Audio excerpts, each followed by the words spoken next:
Ku shiga manhajar ku ta YouTube ku yi sacin ɗin Opera Media TV, ku danna subscribe da ƙararrawa.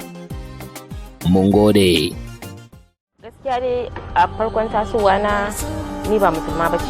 Kasancewar na kalli wasu fina-finai daga cikin fim ɗin Hausa da ake yi kuma na addini, su ne suka ban sha'awa har na shiga musuluncin, kuma ya ƙara ban sha'awa na shigo wannan masana'antar domin nima da ba da irin gudunmawa ta. Akwai ana musulun, akwai ahalal kitab, akwai ga duhu ga haske, sannan kuma ashabul kafi. Domin har na koma gurin malamin, nace masa malam zan fita addini na, me ake faɗa a fita? Sai irin ya min tsawatarwa ya kuma ce min wannan shine iya abin da zaki samu a duniya, wannan kalubalen shine riban ki. Yace min ko da ka ce manomi ne sai ki samu yayi shuka ruwa bai faɗo ba ya ƙara komawa gobe, shine kalubalen rayuwa. Yace idan har Allah bai jarce ki da wannan abin ba, ta ya za a yi ki gane addinin yana da muhimmanci kuma yana da ƙarfi. Tunda na shiga musuluncin ba wai na tara irin an tara jama'a ban, nace masa ni ban san a tara jama'a saboda abu ne zan yi tsakanina da Allah, saboda ni gaskiya na taso a Christian family ne. Irin fim din Hausa ba shi da wani value a gidanmu gaskiya. Ina kallo da ke akwai quotation da ake a cikin Qur'ani, sannan kuma mu gidanmu gaskiya malamai ne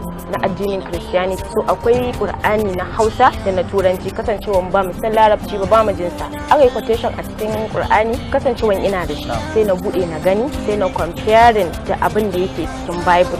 To a haka dai a haka har irin na wa'azantu abin ya gamsar da ni, na je na samu wani malami a unguwarmu ne masa bayani ga abin da nake so na shiga musulunci. Shi farko ma bai yadda ba, turu wa'azin da nake ji a wannan fina-finan ya wa'azantar da ni na shiga musulunci. Na ce to bari ni ma na zo na ba da gudunmawa na faɗi abin da shi fim ɗin ya min karan kasa, saboda sanadiyar sani na shiga addinin musulunci. Suna na Judith A. Ibrahim. A da.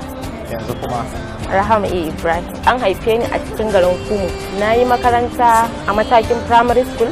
Kumo a ina kenan? A jihar Gombe. Mahaifiyata ba ta san kwata-kwata labarin inda da ta fahimci na shiga addinin, ta shiga tashin hankali mai tsanani har take kirarin ma idan har ban fita addinin ba za ta kashe kanta.